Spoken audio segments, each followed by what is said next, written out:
मधुबन के बाबा, मधुबन के बाबा मुरली वाले, आपका क्या कहना, आपका क्या कहना। ओम शांति। आज 15 जुलाई 2022 के साकार मधुर महावाक्य हैं। आज मीठे मीठे बाप दादा बोले, मीठे बच्चे, तुम्हारे सच्चे तीर्थ हैं शांति धाम और सुख धाम। तुम्हें रूहानी पंडा सत्य तीर्थ कराने आया है। तुम राजाई और घर को याद करो। बाबा कहते, मीठे बच्चे, तुम्हारे सच्चे तीर्थ हैं शांति धाम और सुख धाम। तुम्हें रूहानी पंडा सत्य तीर्थ कराने आया है। तुम राजाई और घर को याद करो। बाबा ने आज प्रश्न पूछा है कि तुम्हारी किस मेहनत को बाप ही जानते हैं, और बाप ने उस मेहनत से छूटने की कौन सी युक्ति बताई है। उत्तर में बाबा कहते कि बाप जानते हैं बच्चों ने आधा कल्प भक्ति मार्ग में दर दर भटक कर बहुत ठोकरें खाई हैं। बहुत मेहनत करते भी प्राप्ति अल्पकाल क्षण भंगुर की हुई। एकदम जंगल में जाकर फंस गए। विकारों रूपी डाकुओं ने लूट लिया। अब बाप इस मेहनत से छूटने की युक्ति बताते कि बच्चे, सिर्फ मुझे याद करो, मेरे से ही सच्ची सगाई करो। इस बेहद की सगाई में ही मजा है। देह अभिमान रूपी बड़े डाकू से बचने के लिए अपने को इस देह से न्यारी आत्मा समझो। मुरली का गीत है ओम नमः शिवाय। ओम शांति। बच्चों को रिफ्रेश करने के लिए रिकॉर्ड भी काफी होते हैं, इसलिए बाप कहते हैं और फर्नीचर आदि तो घर में लाया जाता है, 5-7 रिकॉर्ड भी घर में रखो। भल बाल बच्चे भी रिकॉर्ड सुने तो भी नशा चढ़े। महिमा तो सारी एक बाप की है ना, परंतु इस समय कोई उनको जानते नहीं है। और तो मनुष्य की ढेर महिमा करती हैं। फॉरेन के कोई आदमी आते हैं तो उनके दर्शन के लिए जाते हैं। बाप को सिर्फ बच्चे ही जानते हैं। एक ही बाप है जो पतित दुनिया से पावन दुनिया में ले जाते हैं। पतित दुनिया है विषय सागर और पावन दुनिया है क्षीर सागर। तो मीठे मीठे बच्चे, तुम यह भी निश्चय करते हो कि हमको अब श्रीमत मिली है, रूहानी पंडा मिला है। जिस्मानी पंडे हैं जिस्मानी यात्रा कराने के लिए। मनुष्य कितने यज्ञ तीर्थ आदि करते आए हैं, परंतु फायदा तो कुछ नहीं। तुम बच्चों की बुद्धि में ज्ञान रहना चाहिए जिससे खुशी रहे। जन्म जन्मांतर कितने तीर्थ किए हैं, परंतु सच्चा तीर्थ एक ही है अथवा 2 कहो, और कराने वाला है बाप।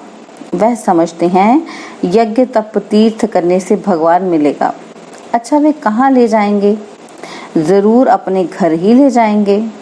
वास्तव में सच्चा तीर्थ है सुख धाम और शांति धाम। तुम बच्चों की बुद्धि में है कि हम सच्चे तीर्थों को ही याद करना है। यही मन मना भव है। बच्चे जानते हैं कि हम अभी तीर्थों पर जा रहे हैं। बाप कहते हैं अपने घर को और राजाई को याद करो। स्वर्ग का रचयिता एक बाप ही है, उसको हेवनली गॉड फादर कहा जाता है। इसलिए पूछा जाता है कि हेवनली गॉड फादर से आपका क्या संबंध है।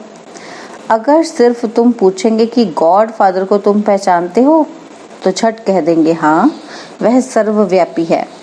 तो यह समझने की युक्ति रची जाती है कि बच्चों को सहज हो। तकलीफ तो बहुत देखी है ना। आधा कल्प 63 जन्म तुम आसुरी मत पर चले हो। पुरुषार्थ तो किया जाता है अच्छी प्रारब्ध पाने के लिए, परंतु तुम जानते हो अभी हमारी चढ़ती कला हुई नहीं है और ही गिरते आए हैं। कितना माथा मारते रहते हैं। भक्ति मार्ग में कितनी मेहनत की, दर दर भटकते हो। बाप जानते हैं कि बच्चों ने बहुत मेहनत की है, बहुत तकलीफ उठाई है। 63 जन्म बहुत धक्के खाए हैं। जैसे सन्यासी लोग कहते हैं कि इस दुनिया में काग विष्टा समान सुख है, वैसे तुमने जो इतनी मेहनत की, थोड़ा सा अल्पकाल का सुख मिला, क्योंकि साक्षात्कार हुआ, थोड़ा सा सुख हुआ।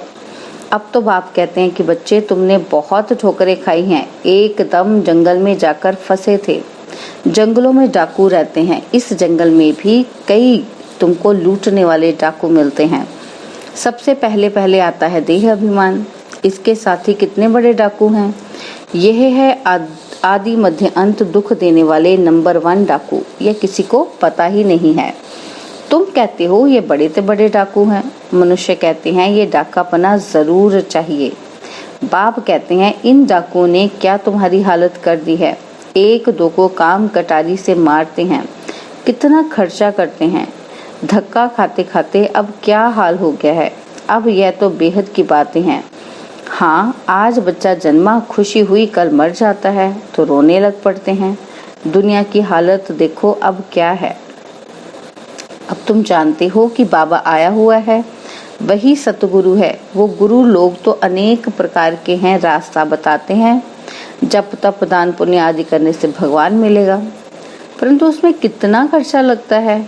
यहाँ कोई खर्चा नहीं, सिर्फ कहते हैं बाप को याद करो। यही सच्ची सगाई है। कन्या की सगाई होती है ना, उनको क्या पता कि किससे सगाई होगी। यह भी कहते हैं कि भगवान साजन आएगा जरूर, परंतु जानते नहीं हैं। वह है हद की बात। इस बेहद की सगाई में कितना मजा है। बाप कहते हैं मैं तुमको श्रीमत देता हूँ तो उस सब पर चलना पड़े, उस पर सबको चलना पड़े। तुम जानते हो कि कल्प कल्प श्रीमत मिलने से ही भारत श्रेष्ठ बनता है। भारत को ही पैराडाइज कहते हैं। सेंसिबल जो हैं वह बरोबर समझेंगे कि पैराडाइज भारत ही था। भारत में ही गॉड गॉडेज का राज्य था। तुम उन्हें समझा सकते हो कि भारत जब हेवन था उस समय तुम थे नहीं, कोई भी नेशनैलिटी नहीं थी। गॉड गॉडेज का राज्य समझते थे। कृष्ण को भी कभी लॉर्ड कभी गॉड कह देते हैं। श्री कृष्ण का ही मान है, लॉर्ड क्यों कहते हैं? क्योंकि उनको भगवान समझते हैं। गीता के भगवान ने सबको सद्गति दी है, नाम कृष्ण का डाल दिया है, इसलिए कृष्ण का बहुत मान है। कहते हैं कृष्ण सांवरा, कृष्ण गोरा, श्याम सुंदर, कैसे कैसे काले चित्र बनाते हैं। काली माता बनाई है कलकत्ते की। आसपास जहाँ तहाँ काली के ही मंदिर होंगे। जगदम्बा के चित्र भी किस्म किस्म के बनाते हैं। अभी तुम्हारी बुद्धि खुल गई है। यह कौन बैठकर समझाते हैं? सतगुरु, सत बाबा, सत्य शिक्षक। उनका नाम है सत्य, सच बोलने वाला, सच जानने वाला।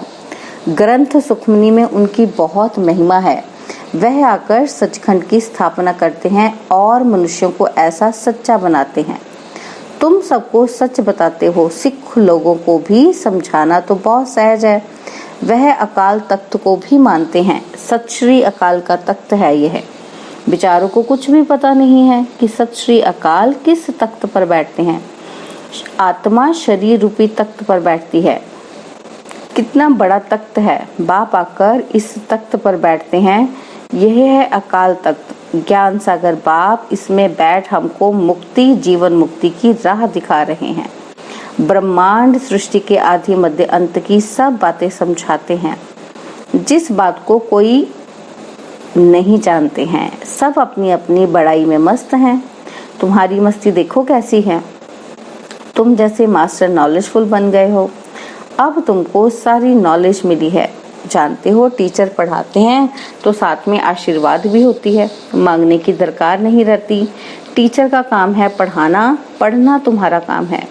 तुम्हारी बुद्धि में ये नॉलेज ही फुल होनी चाहिए। नाटक में सभी एक्टर्स बुद्धि में रहते हैं ना। इस बेहद के नाटक के मुख्य एक्टर्स देखो। बाप भी कैसे आते हैं, कैसे नॉलेज सुनाते हैं। कितने विघ्न पड़ते हैं, अबलाओं पर अत्याचार होते हैं। कोई पति अपनी स्त्री के लिए धन छोड़कर जाते हैं, परंतु बच्चा नालायक निकल पड़ता है जो माँ को भी दुखी करता है। बाबा तो अनुभवी है ना। बाबा ने रथ भी अनुभवी लिया है। गांवरे का छोरा कहते हैं, गांवरे का छोरा कहते हैं। कृष्ण तो विश्व का मालिक था। उनको थोड़े गांवड़े का छोरा कहेंगे। वह तो गोरा था, बैकुंठ का मालिक था। जब सांवरा बनता है तब गांव में रहता है। तो कृष्ण ही अंतिम जन्म में गांव का छोरा कैसे बना, यह तुम जानते हो। बाबा खुद भी वंडर खाते हैं कि हम क्या थे। अभी बाबा को मालूम पड़ा है श्रीमत द्वारा।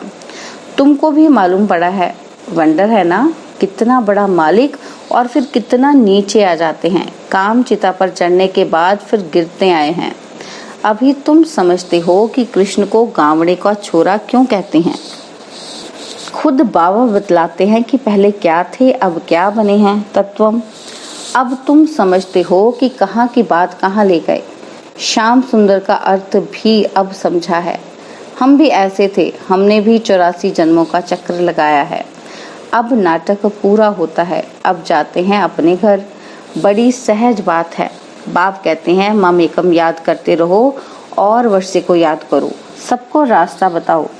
ज्ञान अंजन सतगुरु दिया, अज्ञान अंधेर विनाश। गायन भी कितना अच्छा है, अंधेरे के बाद फिर सोझरा होता है। ब्रह्मा का दिन और ब्रह्मा की रात, तुम्हारी बुद्धि में अब सारा राज आ गया है। जानते हो अभी हम संगम युग पर बैठे हैं। सब अभी गए कि गए अपने घर। बाबा सम्मुख बैठ बच्चे बच्चे कहते हैं। ब्रह्मा मुख द्वारा इस रथ में बैठे हैं, वही ज्ञान का सागर है। यह ब्रह्मा फिर हो जाता है मास्टर ज्ञान का सागर। ज्ञान सागर पतित पावन इस तन में है। खुद भी कहते हैं कि मैं इस तन में आता हूँ, नहीं तो किसके तन में आऊँ। जो ब्राह्मण भी बनाऊं और नॉलेज भी दूं, क्या बैल में आऊँगा। आजकल बैल के मस्तक पर भी शिवलिंग बनाते हैं, तो ब्राह्मण भी जरूर चाहिए। तो ब्राह्मण कहाँ से आए। जरूर अडॉप्ट करना पड़े ब्राह्मणों को। अभी तुम ब्राह्मण बने हो, फिर देवता क्षत्रिय बनेंगे। जिस्मानी ब्राह्मणों की बात नहीं है, वह है कुख वंशावली। तुम ब्राह्मण हो मुख वंशावली। तुम अच्छी रीति समझा सकते हो ब्रह्मा द्वारा स्वर्ग की स्थापना। वह ब्राह्मण तो ये जानते ही नहीं, वह ज्ञान कहाँ से लाएं। बाप अच्छी रीति समझाते हैं कि बच्चे जितना हो सके और झरमुई झगमुई छोड़ दो। शरीर निर्वाह अर्थ तो धंधा आदि भी करना ही है। बाकी जो समय मिले मोस्ट बिलवेड बाप को याद करना है। वह भी बच्चों को इतना प्यार करते हैं। मित्र संबंधी आदि ढेर थे, परंतु उन सबसे बुद्धि योग घटाए नए संबंध में कितना लव रहता है। सर्विसेबल बच्चों को छाती से लगा ले। बहुत बच्चे सपूत हैं, बहुत अच्छी सर्विस करते हैं, अंधों की लाठी बनते हैं, दुखियों को सुखधाम का मालिक बना रहे हैं। तो बाप ऐसे बच्चों पर बलिहार जाते हैं। खुद सुख नहीं लेते हैं, कहते हैं तुम ही सुख लो, हम तो मुक्ति धाम में जाते हैं। ड्रामा में पार्ट तुम्हारा ही है। बैकुंठ का मालिक हमको नहीं बनना है, बैकुंठ के मालिक तुम बनते हो। उस समय तुम गोरे हो, फिर राज्य गवाते हो तो सांवरे बनते हो। सांवरे और गोरे का अर्थ कितना अच्छा है। बाबा ने चित्र भी ऐसा बनवाया है, श्याम और सुंदर। 84 जन्म कैसे लेते हैं, फिर बाप द्वारा राजयोग कैसे सीखते हैं। लोग तो कृष्ण को जन्म मरण रहित कह देते हैं। तुम कृष्ण के 84 जन्मों को सिद्ध कर बताते हो, इसलिए वह काट कर सिर्फ चित्र रख देते हैं। वंडरफुल है मनुष्यों की बुद्धि, कितना पलटाना पड़ता है बुद्धि को। अब तुम्हारी बुद्धि पलटी हुई है, यह भी तुम बच्चे जानते हो। इस दुनिया की एंड है। तुम बोल सकते हो कि इन बॉम्ब्स आदि से सृष्टि का विनाश हुआ था। तुम ये क्या कह रहे हो, क्या कर रहे हो, वेस्ट ऑफ टाइम कर रहे हो। बचने का कितना भी प्रबंध करेंगे, परंतु बनना तो जरूर है ही। बॉम्ब्स आदि कितने खौफनाक बनाए जाते हैं। दुनिया की हालत देखो क्या है। बाकी थोड़ा समय है, मौत आया कि आया। कल्प पहले मुआफिक सबके शरीर धन दौलत आदि सब मिट्टी में मिल जाएंगे। बाकी हम सब आत्माएं बाबा के पास जाकर पहुंचेंगी, फिर अपनी राजधानी में आकर डांस करेंगे। अच्छा, मीठे मीठे सिकिलदे बच्चों प्रति माता पिता बाप दादा का याद प्यार और गुड मॉर्निंग। रूहानी बाप की रूहानी बच्चों को नमस्ते। हम रूहानी बच्चों की रूहानी बाप दादाजी को दिलवा जान सिकवा प्रेम से नमस्ते। ओम शांति। प्यारे बाबा, मीठे बाबा, मेरे बाबा, शुक्रिया बाबा, शुक्रिया बाबा, शुक्रिया बाबा। धारणा के लिए मुख्य सार है। पहला पॉइंट, अपनी बुद्धि को नॉलेज से सदा फुल रखना है। बाप से आशीर्वाद व कृपा मांगने के बजाय पढ़ाई पर पूरा ध्यान दे, अपने ऊपर आपे ही कृपा करनी है। सेकंड पॉइंट है, दुखियों को सुखधाम का मालिक बनाने की सेवा करनी है। ऐसा सपूत सर्विसेबल बनना है जो बाप भी बलिहार जाए। बाबा ने वरदान दिया मन बुद्धि की एकाग्रता द्वारा हर कार्य में सफलता प्राप्त करने वाले कर्म योगी भव। मन बुद्धि की एकाग्रता द्वारा हर कार्य में सफलता प्राप्त करने वाले कर्म योगी भव। दुनिया वाले समझते हैं कि कर्म ही सब कुछ है, लेकिन बाप दादा कहते हैं कि कर्म अलग नहीं, कर्म और योग दोनों साथ साथ हैं। ऐसा कर्म योगी कैसा भी कर्म होगा उसमें सहज सफलता प्राप्त कर लेगा। चाहे स्थूल कर्म करते हो, चाहे अलौकिक करते हो, लेकिन कर्म के साथ योग है, माना मन और बुद्धि की एकाग्रता है, तो सफलता बंधी हुई है। कर्मयोगी आत्मा को बाप की मदद भी स्वतः मिलती है।